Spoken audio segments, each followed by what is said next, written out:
Hey guys, how y'all doing today? My name is Franchise Fanatic and welcome back to the channel. And today what I have for you guys is for the Marvel related video. Today we're tackling the latest MCU film and the huge lineup. Pretty crazy that it started in 2008. We're still getting movies. Shang-Chi, I think I called it Shang-Chi, but whatever. It's actually Shang-Chi or whatever. And The Legend of the Ten Rings. Now, first and foremost, I just want to say that this is probably the worst time in the world for this movie to come out. Just saying. But still, I do think that this is a very well-made movie. In fact, my mom said it's her favorite Marvel movie, and I was like, wow, that's pretty crazy. This is not my favorite Marvel movie, but it's one of the best-made Marvel movies. This is going to be a spoiler review, so if you haven't seen Shang-Chi and The Legend of the Ten Rings, make sure to go watch that film in theaters and then come back here and rewatch it. Or just get spoiled, I don't care. But yeah, so this is basically my little review for it. So going into it, I thought the action scenes look really cool. You know, for the trailers, I'm like, oh, the action scenes look really dope. You know, it's kind of, you know, martial arts, kung fu inspired, as most Asian action films are. And you know, going into it, I was like, it's good action. CGI looks, and story, we don't know what the story was. You know, Fing Fang Boom's apparently there, and Shang-Chi's fighting the Mandarin, and Awkwafina's in there from frickin' Raya and the Last Dragon. There's a fight on a bus. You know, they really push that in the marketing. And again, spoiler review, whatever happens in the trailers, it didn't happen in the movie, or, you know, it went a certain direction that you didn't think. You know, it was a complete misdirect. The action going to that, it's freaking phenomenal. The action is filmed in such a way where it's kind of like Kingsman mixed with, you know, the Captain America Winter Soldier, Civil War, Infinity War, all the Russo brother films. It's kind of like that. It's very kinetic, very fast-paced. Of course, it is martial arts, but the way the director films it, it's very punchy and intense. It's not just, you know, like The Matrix or whatever. And I haven't seen that yet, but I will. But from the trailers I've seen, you know, it's like a poof, and when you get hit, you know, you go like kind of staggering back. I can tell there's a lot of wire work in there. It looks pretty good. And this isn't without the 10 ring shite. This is just them fighting. The action is very well made. Some of it can be a little bit hard to follow, you know, when the camera's zipping around like a video game, and you got a billion effing things going on. You know, you're trying to follow one or two people, and there's a fudge ton of crap going on. Not a negative, it's just, it could be a negative to some. It wasn't really to me, but I can understand if you're watching, you're like, man, this is a lot, you know. Because again, that big battle in the end, and the soul-sucking dragons are coming out, and, you know, there's two dragons fighting each other in the water. There's a lot of stuff going on. But the fight scenes in general, the bus fight, the scene with the Death Dealer, all of this stuff is very well choreographed, very well, you know, framed and shot. And it's just fun to watch, man.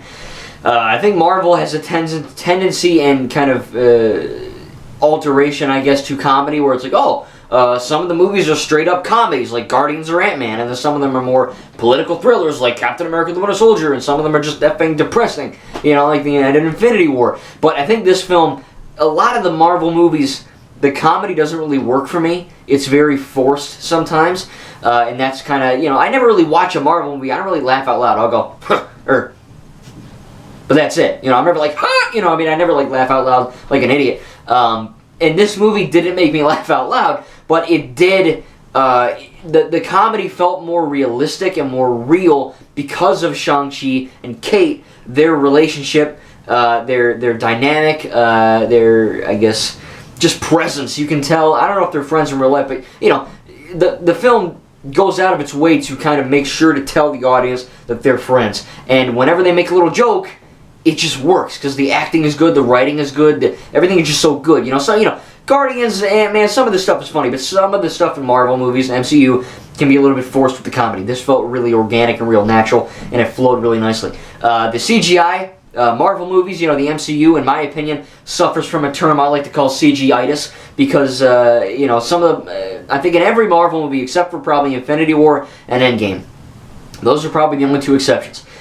Every single Marvel movie that I've ever seen, apart from the TV shows are actually pretty flawless, but the Marvel movies, there are one or two or three or four or five or six scenes where I look at the CGI and I'm like, ugh, you know, that didn't look too good. There's scenes of Captain Marvel, Ant-Man 2, Civil War, you know, whether it's a CGI person or it's a CGI face, or it's a CGI effing monster, whatever the heck. And this film does suffer from CGI-itis. It is not bad, but there are a few instances where Shang-Chi is very much a CG person, you know, for some of the crazy, you know, stuff that goes on, and I can tell. You know, it's not immersion breaking. I'm not going to say it's horrible. I notice it, and I really don't want to have to notice that anymore. I'm in 2021, and you know, I think that maybe I thought we were past that, but I guess we're not.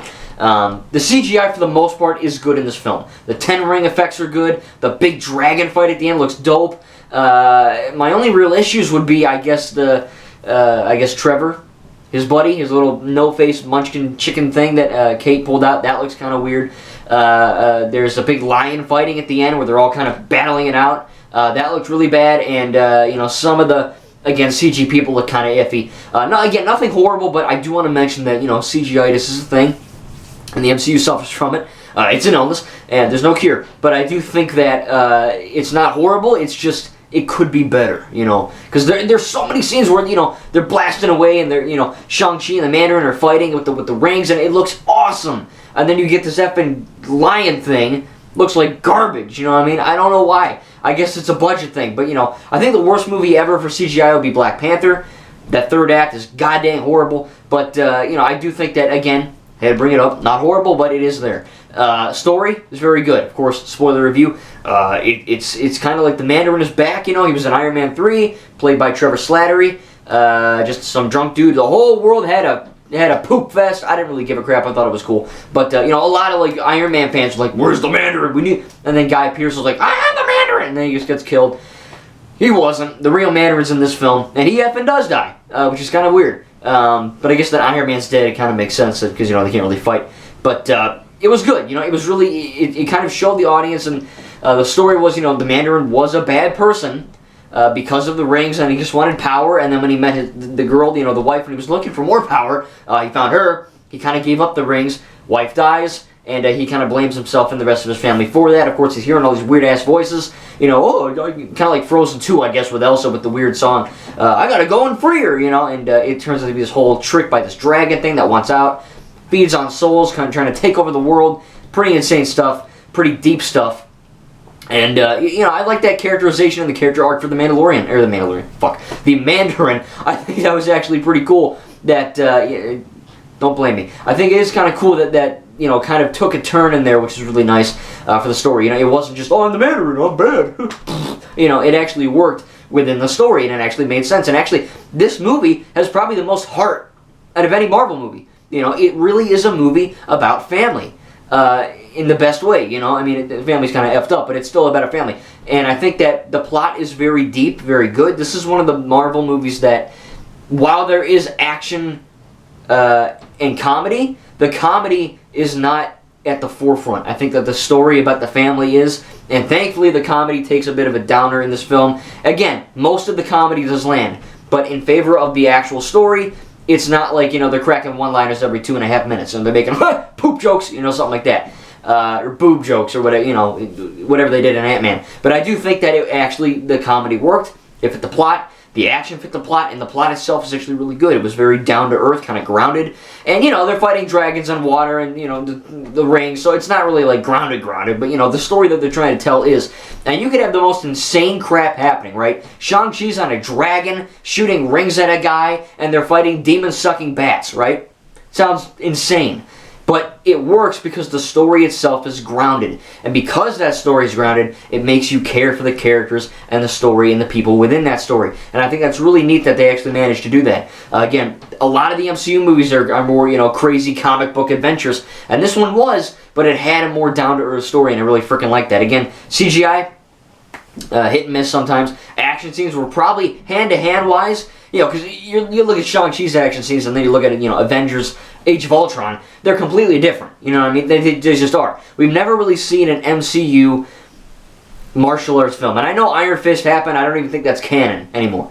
I never even saw it. But I do think that if we're taking Iron Fist out of the equation, which I think Disney's doing, this is technically, from what I know of, the first canon MCU, Kung Fu style thing. And it's great. It works. This is probably my favorite Marvel movie in terms of action. How it's framed, it's awesome. Again, CGI, at times, the story's really good. I think that the acting is great. Wong is back. Abomination is back. That was effing cool to see Abomination.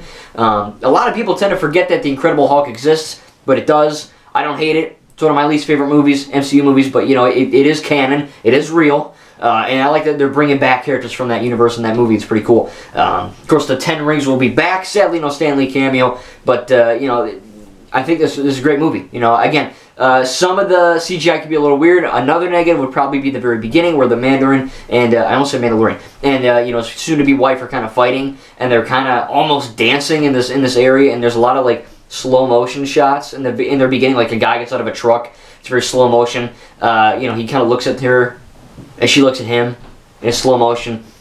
I don't like that. I find that very cheesy. But again, that's just me. So that, a little bit of a cheesy beginning with the slow-mo and all that, and then it picks up and it keeps going and going and going. Trevor being back was really good. That kind of literally explains everything that was wrong with Iron Man 3. I didn't find it wrong. But, you know, everyone that threw a, you know, had a shitty fit, I think that, you know, people were pretty butthurt about that. And this really rectified that, I guess, for some people. And I liked it. I thought it was pretty good. Again, Shang-Chi and the Legend of the Ten Rings, man. Again, probably came out at a really kind of strange time for some people. But I do think it's one of the better MCU movies. It's not my favorite, but it is, in terms of action, one of the best, if not the best. Story was really good. CGI was good. Could have been better in certain areas. And, yeah, again, that beginning is a little bit strange with the slow-mo and all that. I just found it kind of cheesy. I'm going to give Shang-Chi and the Legend of the Ten Rings an A-. Really, really love this film. It was better than Black Widow, and I really enjoyed Black Widow. I can't wait for, of course, the Eternals in November, Spider-Man No Way Home in December. Without spoiling Shang-Chi, tell me in the comments what you thought about it down below. And, yeah, I will definitely buy this on Blu-ray. Still got to get Black Widow. But, yeah, great film. One of the best MCU movies out there, I think. It really, really is good. And as far as a solo origin story of this character, they freaking nailed it, and they did a great job, and I can't wait to see more. It's fun, it's funny, it's exciting, it's deep, dramatic, action-packed. It's everything you really want from an MCU film, and more. So again, Shang-Chi, A-, really great film. A few hitches here or there, just shy of perfection, but as its own movie, I really enjoyed it, and I can't wait to rewatch it. Thank you guys, and we'll see you in the next video.